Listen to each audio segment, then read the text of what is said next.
माता की, भारत माता की, भारत माता की। केंद्रीय मंत्रिमंडल के मेरे सहयोगी श्री मनसुख मांडविया जी, धर्मेंद्र प्रधान जी,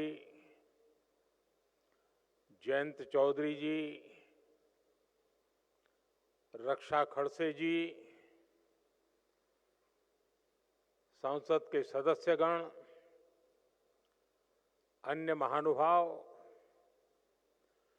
और देश के कोने कोने से यहां उपस्थित मेरे नौजवान साथियों,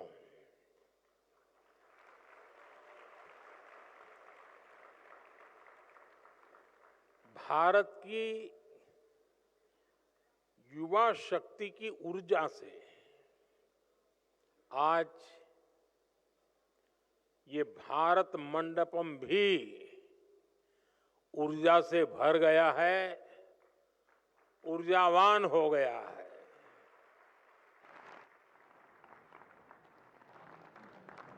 आज पूरा देश स्वामी विवेकानंद जी को याद कर रहा है, स्वामी जी को प्रणाम कर रहा है। स्वामी विवेकानंद को देश के नौजवानों पर बहुत भरोसा था।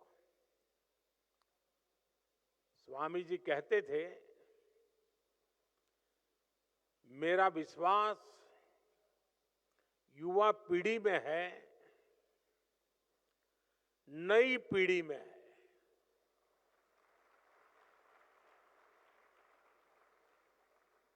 स्वामी जी कहते थे, मेरे कार्यकर्ता नौजवान पीढ़ी से आएंगे, सिंहों की भांति वे हर समस्या का समाधान निकालेंगे। और जैसे विवेकानंद जी का आप पर भरोसा था, मेरा विवेकानंद जी पर भरोसा है।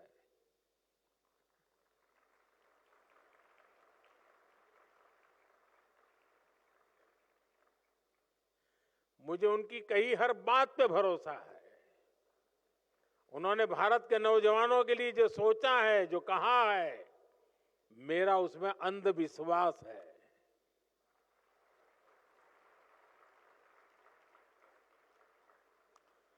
वाकई आज अगर स्वामी विवेकानंद जी सशरीर हमारे बीच होते तो 21वीं सदी के युवा की इस जागृत शक्ति को देखकर, आपके सक्रिय प्रयासों को देखकर वो भारत में एक नया विश्वास भर देते, नई ऊर्जा भर देते और नए सपनों के बीज बो देते।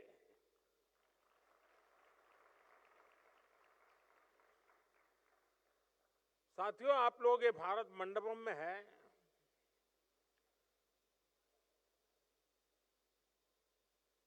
समय का चक्र देखिए, इसी भारत मंडपम में दुनिया के दिग्गज इकट्ठे हुए थे।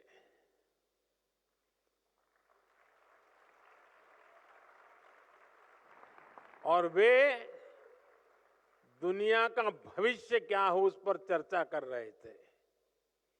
ये मेरा सौभाग्य है, उसी भारत मंडपम में मेरे देश के नौजवान भारत के अगले 25 साल कैसे होंगे, इसका रोड मैप बना रहे हैं।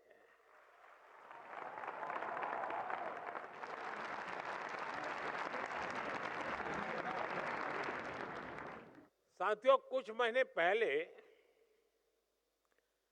मैं अपने निवास पर कुछ युवा खिलाड़ियों से मिला था। और मैं उनसे गप्पे सप्पे कर रहा था, बातें कर रहा था, तो एक खिलाड़ी ने खड़े होकर के कहा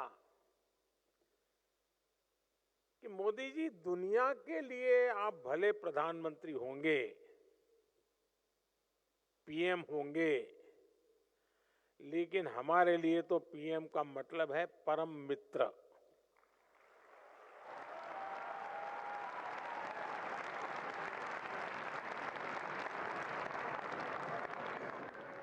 साथियों, मेरे लिए मेरे देश के नौजवानों के साथ मित्रता का वो ही नाता है, वो ही रिश्ता है।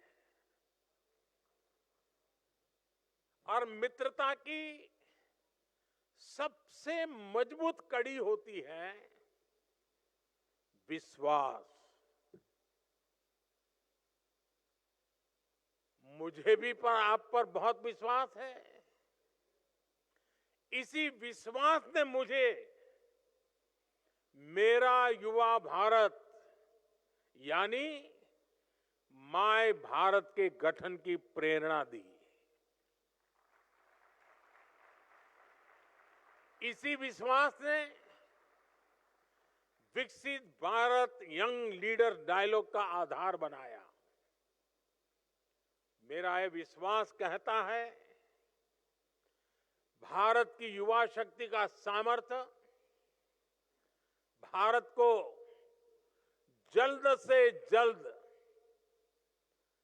विकसित राष्ट्र बनाएगा।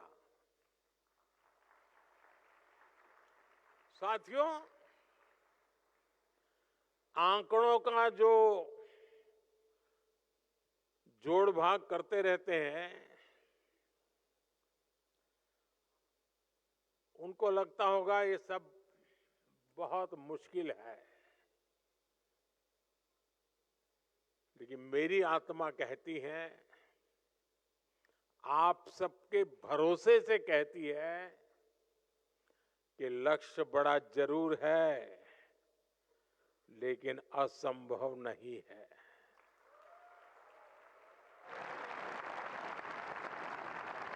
जब करोड़ों युवाओं की भुजाएं विकास रथ के पहिए को आगे बढ़ा रही है, तो हम जरूर लक्ष्य पर पहुंचकर रहेंगे। साथियों, कहते हैं इतिहास हमें भी सीख देता है, हमें प्रेरणा भी देता है। दुनिया में ऐसे अनेक उदाहरण हैं जब किसी देश ने, किसी समुदाय ने, समूह ने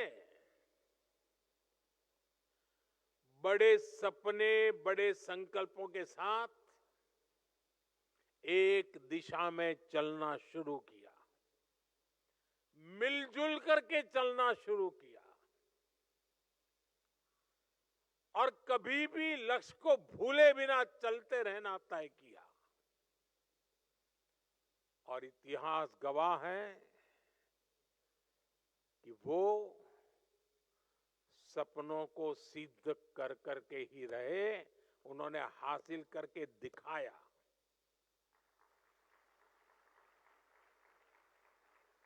आप में से बहुत लोग जानते होंगे 1930 के दशक में, यानी करीब 100 साल पहले,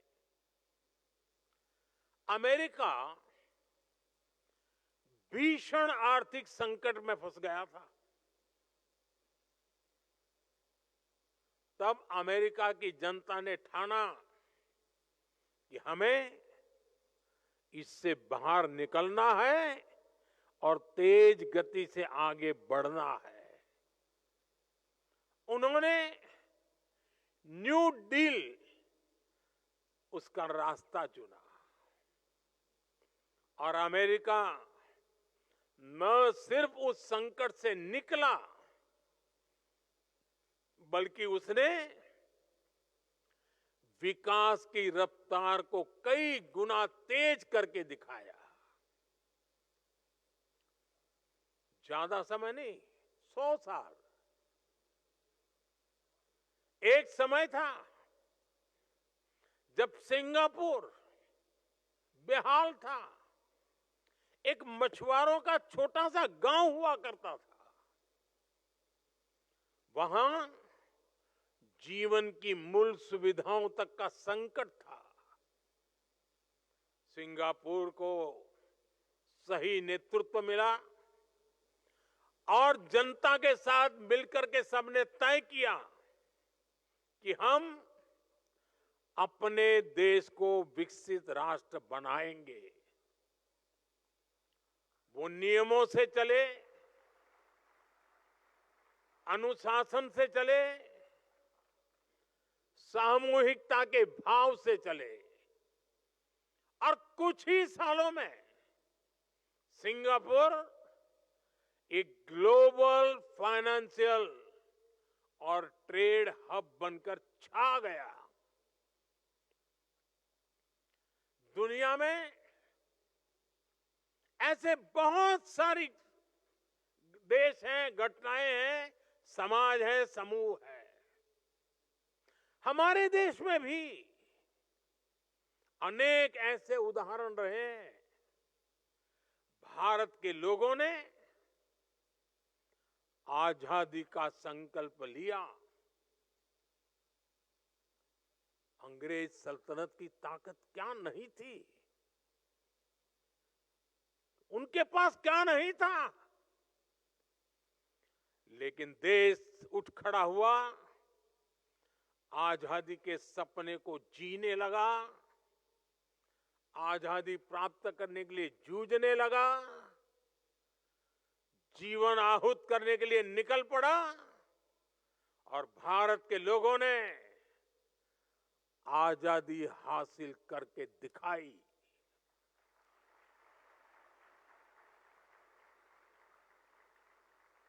आजादी के बाद देश में अनाज का संकट का समय था।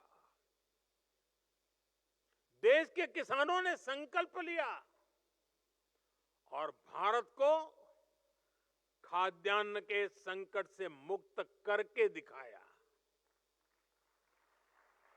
जब आपका जन्म भी नहीं हुआ होगा तब PL 480 उस नाम से गेहूं आया करते थे और गेहूं पहुंचाना यही बड़ा काम हुआ करता था। हम उस संकट से निकल गए। बड़े सपने देखना, बड़े संकल्प लेना और उन्हें तय समय में पूरा करना असंभव नहीं है। किसी भी देश को आगे बढ़ने के लिए बड़े लक्ष्य तय करने ही होते हैं। जो ये सोच करके बैठे रहते हैं, अरे छोड़ो यार, होता रहता है, अरे चलो भाई ऐसे ही चलता रहेगा, अरे क्या जरूरत है यार, लोग कोई भूखे थोड़े मरते हैं, चलता है ना, चलने दो।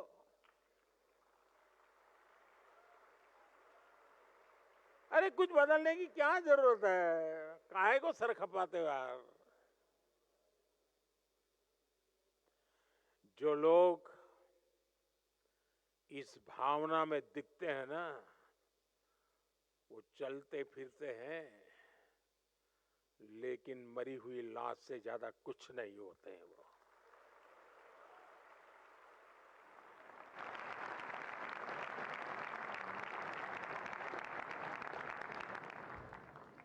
बिना लक्ष्य के जीवन नहीं हो सकता है। कभी कभी तो मुझे लगता है अगर जीवन की कोई जड़ी बूटी होती है तो लक्ष्य होता है, जो जीवन जीने की ताकत भी देता है।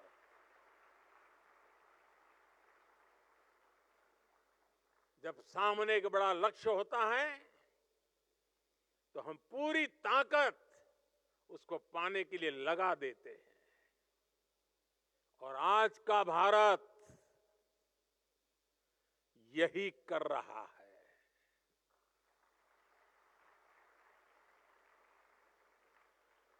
साथियों, बीते 10 वर्षों में भी हमने संकल्प से सिद्धि के कितने ही उदाहरण देखे हैं। हम भारतीयों ने तय किया कि हमें खुले में शौच से मुक्त होना है। सिर्फ 60 महीने में ही 60 करोड़ देशवासियों ने खुद को खुले में शौच से मुक्त कर दिया।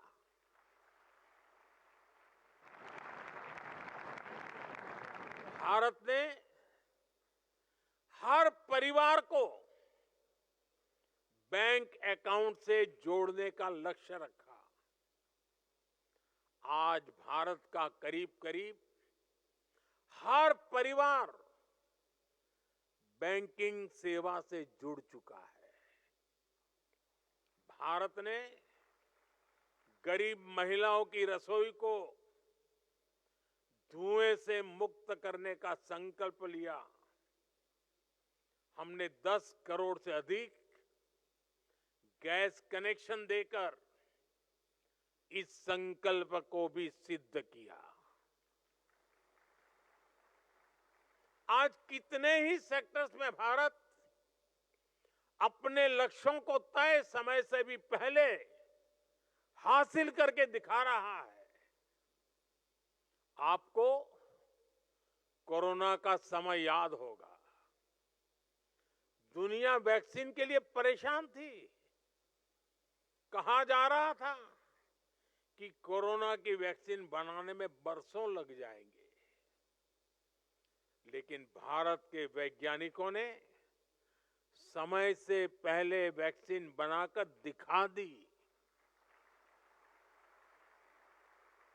कुछ लोग कहते थे भारत में सबको कोरोना वैक्सीन लगने में पता नहीं 3 साल, 4 साल, 5 साल लग जाएंगे, लेकिन हमने दुनिया का सबसे बड़ा वैक्सीनेशन अभियान चलाया और रिकॉर्ड समय में सबको वैक्सीन लगाकर दिखा दिया। आज दुनिया भी भारत की ये गति देख रहा है। हमने ग्रीन एनर्जी को लेकर G20 में एक बड़ा कमिटमेंट किया था। भारत दुनिया का पहले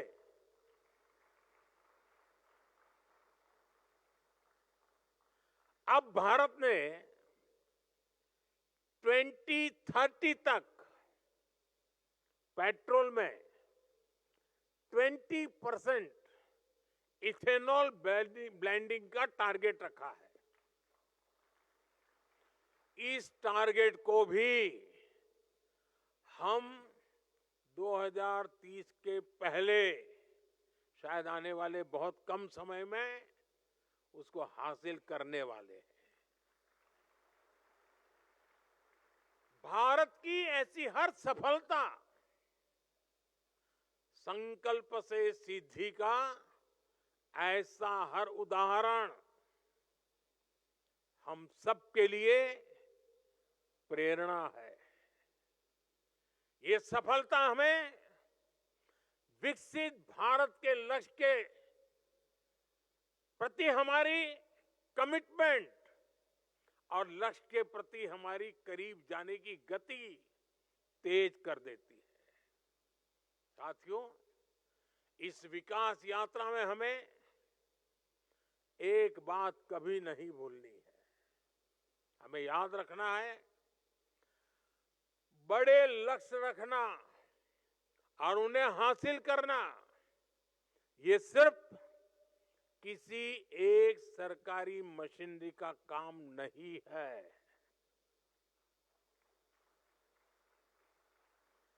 बड़े लक्ष्य की प्राप्ति के लिए राष्ट्र के हर नागरिक का जुटना बहुत जरूरी है और इसके लिए हमें मंथन करना होता है, दिशा तय करनी होती है और जैसा आज सुबह जब मैं आपके प्रेजेंटेशन देख रहा था, तो बीच बीच में जब बातें करते हुए मैंने एक बार बताया था कि जितने लाखों लोग इस पूरी प्रक्रिया में जुड़े हैं, मतलब विकसित भारत की ओनरशिप ये मोदी की नहीं, आपकी भी बन गई है।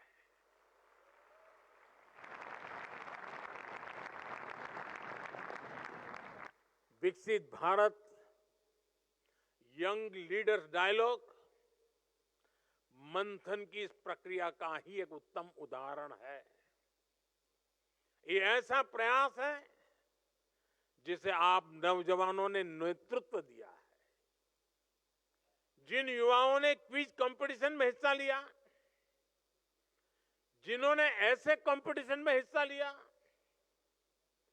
जो अभी इस कार्यक्रम से जुड़े हैं, आप सभी ने एक ओनरशिप ली, विकसित भारत के लक्ष्य की ओनरशिप। इसकी झलक उस ऐसे बुक में भी दिखती है जिसे अभी यहां लॉन्च किया गया है। इसकी झलक अभी मैंने जो 10 प्रेजेंटेशन देखे उसमें भी नजर आती है। ये प्रेजेंटेशन वाकई अद्भुत है। मन गर्व से भर जाता है कि मेरा देश का नौजवान सोचने में कितना तेज गति से आगे जा रहा है। इससे पता चलता है कि देश के समक्ष मौजूद चुनौतियों को समझने का आपका दायरा कितना व्यापक है। आपके सॉल्यूशंस में ग्राउंड रियलिटी है, ग्राउंड एक्सपीरियंस है। आपकी हर बात में मिट्टी की महक है।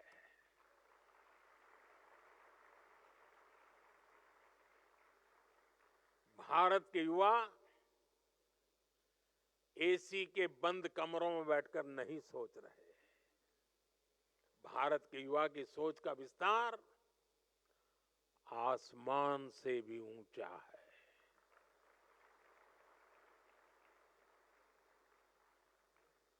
मैं कल रात को, आप में से कुछ लोगों ने जो मुझे वीडियो भेजे होंगे, ऐसे ही मैं देख रहा था। जिनके साथ आप सीधी चर्चा में शामिल हुए, उन अलग अलग एक्सपर्ट्स की आपके बारे में राय सुन रहा हूं। मंत्रियों से बातचीत में, पॉलिसी से जुड़े लोगों से बातचीत में, विकसित भारत के प्रति आपकी इच्छा शक्ति मैं उन चीजों में महसूस करता था। यंग लीडर डायलॉग की इस पूरी प्रक्रिया से मंथन के बाद जो सुझाव निकले, भारत के युवाओं के जो आइडियाज अब देश की नीतियों का हिस्सा बनेंगे, विकसित भारत को दिशा देंगे। मैं देश के युवाओं को इसके लिए बहुत बहुत बधाई देता हूं। साथियों, मैंने लाल किले से 1 लाख नए युवाओं को राजनीति में लाने की बात कही है।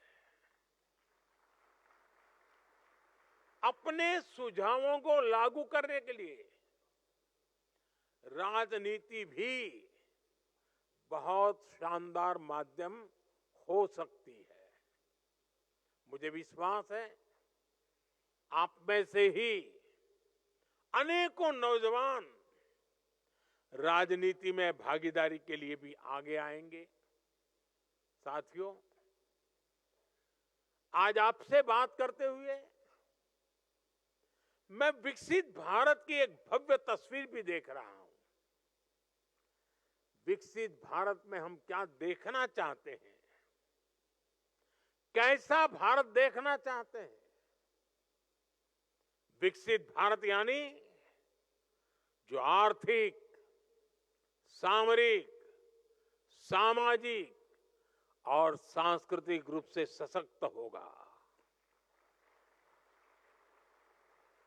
जहां इकोनॉमी भी बुलंद होगी और इकोलॉजी भी समृद्ध होगी, जहां अच्छी पढ़ाई, अच्छी कमाई के ज्यादा से ज्यादा अवसर होंगे, जहां दुनिया की सबसे बड़ी युवा स्किल्ड मैन पावर होगी, जहां युवाओं के पास अपने सपने पूरा करने के लिए खुला आसमान होगा। लेकिन साथियों, क्या हम सिर्फ बोलने से ही विकसित हो जाएंगे? क्या लगता है? वरना शुरू कर देंगे घर जाके माला, विकसित भारत, विकसित भारत, विकसित भारत है। जब हमारे हर फैसले की कसौटी एक ही होगी, हर फैसले की कसौटी क्या? विकसित भारत। जब हमारे हर कदम की दिशा एक ही होगी, क्या? क्या? जब हमारी नीति की भावना एक ही होगी, क्या? तो दुनिया की कोई भी शक्ति हमें विकसित होने से नहीं रोक पाएगी। हर देश के इतिहास में एक समय आता है जब वो क्वांटम जंप ले सकता है। भारत के लिए ये मौका अभी है। और मैंने बहुत पहले लाल किले से मेरे दिल की एक आवाज निकली थी और मैंने कहा था, यही समय है, सही समय है।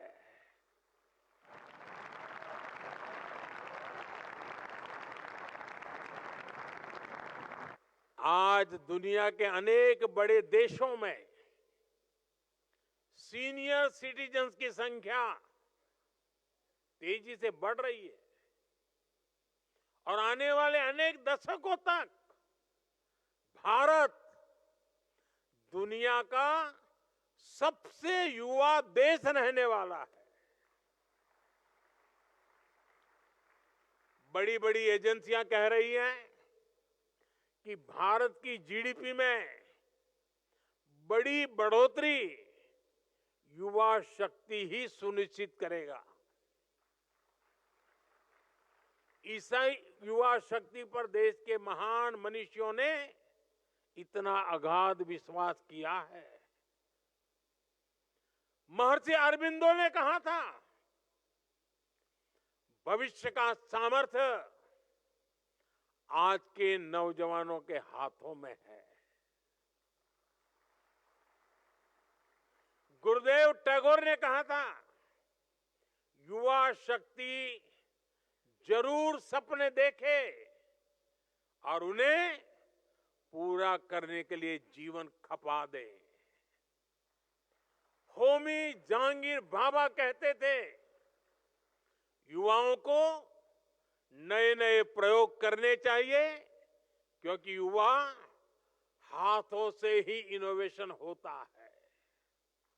आज आप देखिए, दुनिया की कितनी ही बड़ी कंपनियां उसको भारत के युवा ही चला रहे हैं।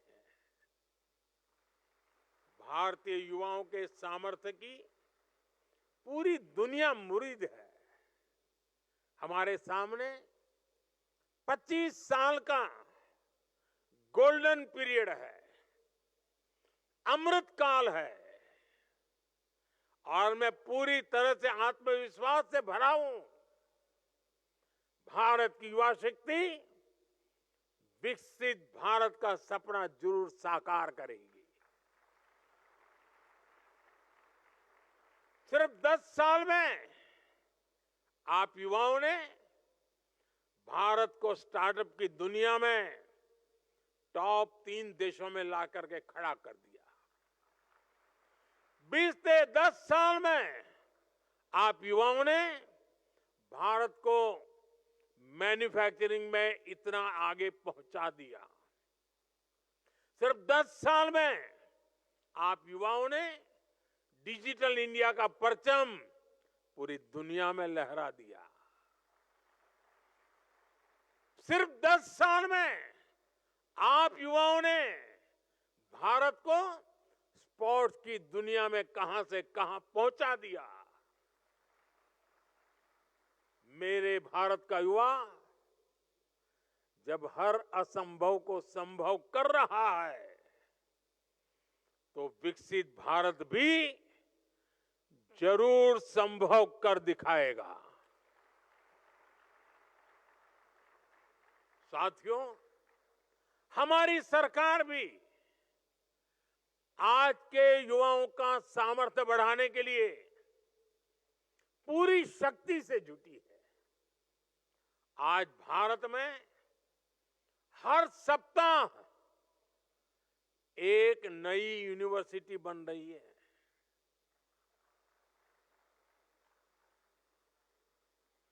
आज भारत में हर दिन एक नई आईटीआई की स्थापना हो रही है। आज भारत में हर तीसरे दिन एक अटल टिंकरिंग लैब खोली जा रही है। आज भारत में हर दिन 2 नए कॉलेज बन रहे हैं। आज देश में 23 आईआईटीज हैं। सिर्फ एक दशक में ट्रिपल आईटी की संख्या 9 से बढ़कर के 25 हो चुकी है। आईआईएम्स की संख्या 13 से बढ़कर 21 हो चुकी है। 10 साल में एम्स की संख्या में 3 गुना वृद्धि हुई है। 10 साल में मेडिकल कॉलेजों की संख्या भी करीब करीब 2 गुनी हो गई है। आज हमारे स्कूल हो, कॉलेज हो, यूनिवर्सिटीज हो, क्वांटिटी हो या फिर क्वालिटी, हर स्तर पर शानदार परिणाम दिख रहा है। साल 2014 तक भारत के केवल 9 higher education institution QS ranking में आते थे। आज ये संख्या 46 है। भारत की शिक्षा संस्थानों का बढ़ता हुआ ये सामर्थ्य विकसित भारत का बहुत बड़ा आधार है। साथियों, कुछ लोगों को लग सकता है कि 2047 तो अभी बहुत दूर है, इसके लिए अभी क्या काम करना। लेकिन उस सोच से भी हमें बाहर निकलना है। विकसित भारत की इस यात्रा में हमें हर रोज नए लक्ष्य बनाने हैं, उसे प्राप्त करना है। वो दिन दूर नहीं जब भारत दुनिया की तीसरी सबसे बड़ी इकोनॉमी का लक्ष्य हासिल करेगा। बीते 10 वर्षों में देश ने 25 करोड़ लोगों को गरीबी से बाहर निकाला। जिस रफ्तार से हम चल रहे हैं तो वो दिन भी दूर नहीं है जब पूरा भारत गरीबी से मुक्त होगा। इस दशक के अंत तक भारत ने 500 गीगावाट रिन्यूएबल एनर्जी कैपेसिटी पैदा करने का लक्ष्य रखा है। हमारी railway net zero carbon emission प्राप्त करने इस दिशा में 2030 तक अचीव करना है।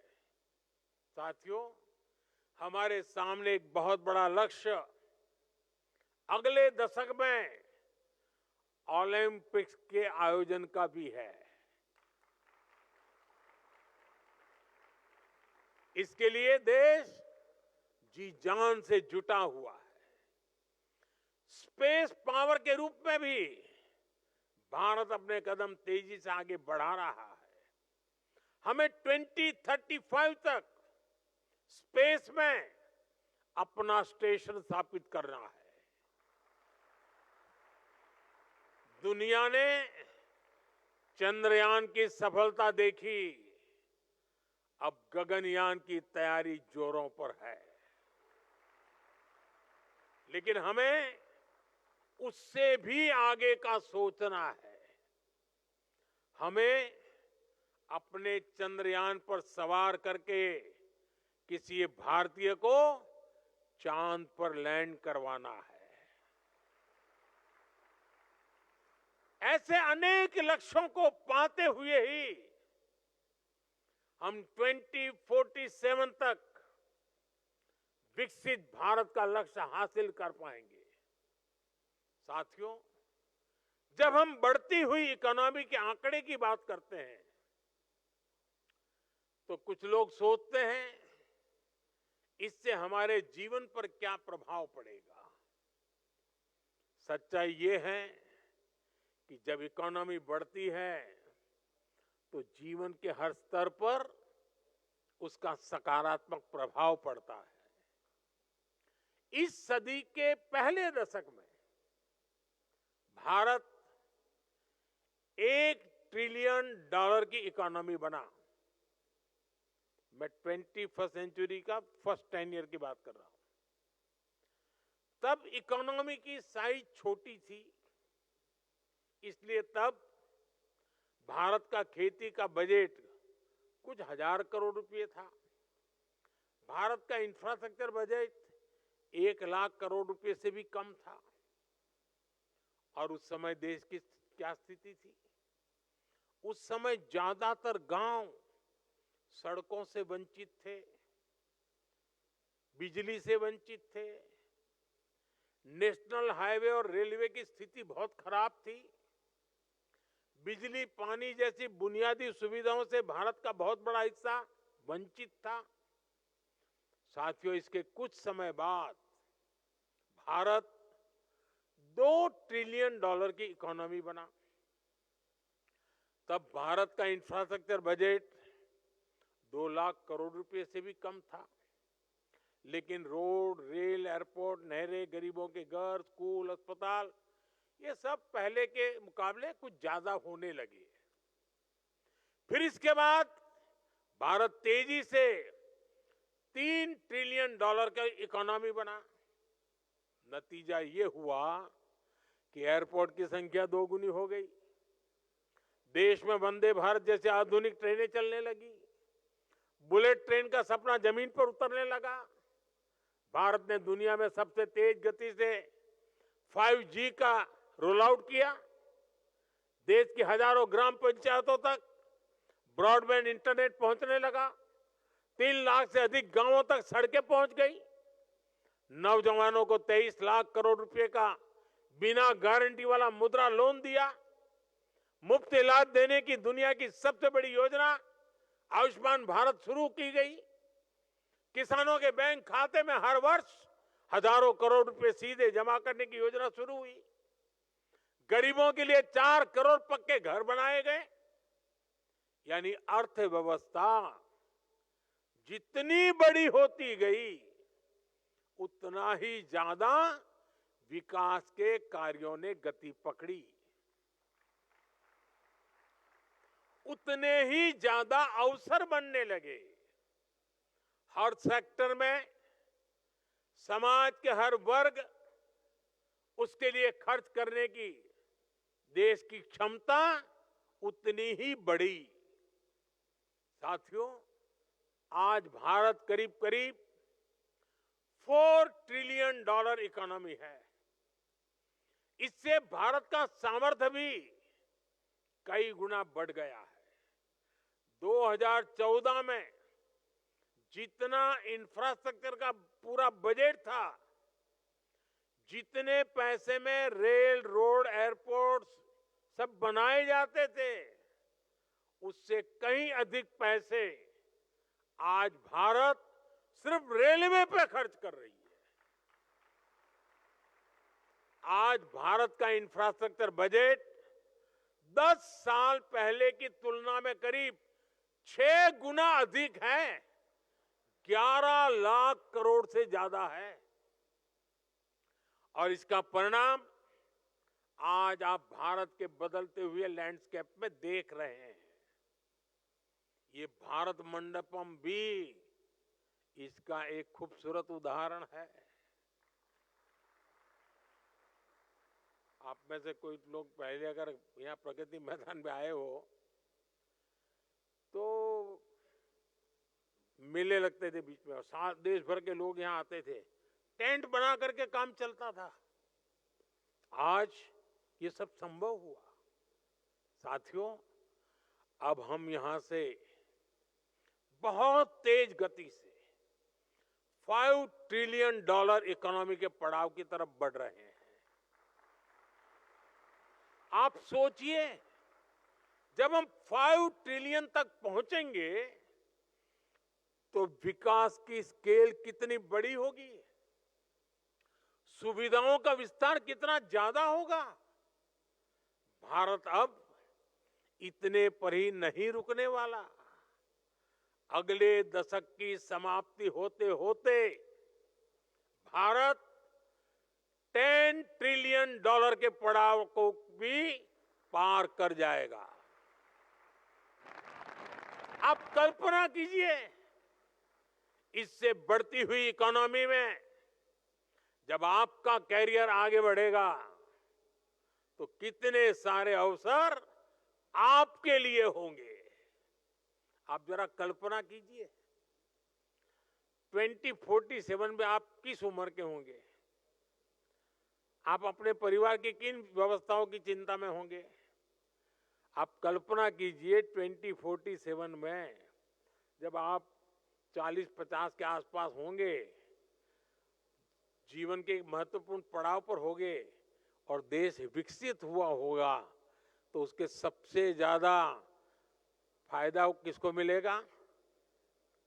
किसको मिलेगा? आज जो नौजवान है, सर्वाधिक फायदा उनको ही मिलने वाला है।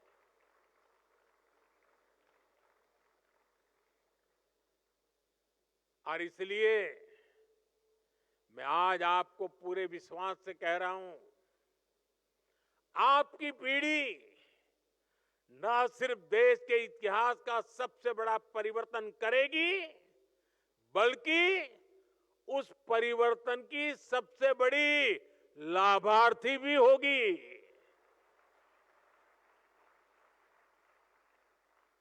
बस इस यात्रा में हमें एक जरूरी बात याद रखनी है। हमें कंफर्ट जोन की आदत से बचना है। यह स्थिति बड़ी खतरनाक होती है। आगे बढ़ने के लिए कंफर्ट जोन से बाहर आकर रिस्क उठाना जरूरी है। इस यंग लीडर्स डायलॉग में भी युवा अपने कंफर्ट जोन से बाहर निकले, तभी यहां पर भी पहुंचे। यही जीवन मंत्र आपको सफलता की नई ऊंचाई पर ले जाएगा। साथियों, भारत के भविष्य का रोड मैप तय करने में आज का ये आयोजन विकसित भारत यंग लीडर्स डायलॉग बहुत बड़ी भूमिका निभाएगा। जिस ऊर्जा, जिस उत्साह, जिस लगन के साथ आपने इस संकल्प को अपनाया है, वो वाकई अद्भुत है। विकसित भारत के लिए आपके विचार निश्चित रूप से बहुमूल्य है, उत्तम है, सर्वश्रेष्ठ है। अब आपको इन विचारों को देश के कोने कोने तक लेकर के जाना है। देश के हर जिले में, हर गांव, गली, मोहल्ले में विकसित भारत के इन विचारों से दूसरे नौजवानों को भी जोड़ना है। इस स्पिरिट को लेकर जाना है। हम 2047 तक भारत को विकसित राष्ट्र बनाकर रहेंगे। इसी संकल्प के साथ हमें जीना है, हमें खुद को खपा देना है। साथियों, एक बार फिर भारत के सभी युवाओं को राष्ट्रीय युवा दिवस की मैं बहुत बहुत शुभकामनाएं देता हूं और इस संकल्प को सिद्धि में बदलने के लिए आप सबके अविरत पुरुषार्थ के लिए सिद्धि प्राप्त करने तक चैन से नहीं बैठेंगे। इस महत्वपूर्ण शपथ को लेकर के आप आगे बढ़े। मेरी शुभकामनाएं आपके साथ हैं। मेरे साथ बोले, भारत माता की, भारत माता की,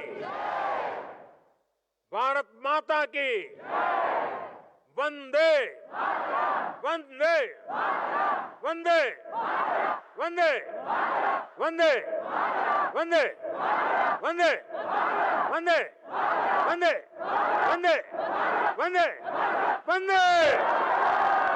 बहुत बहुत धन्यवाद।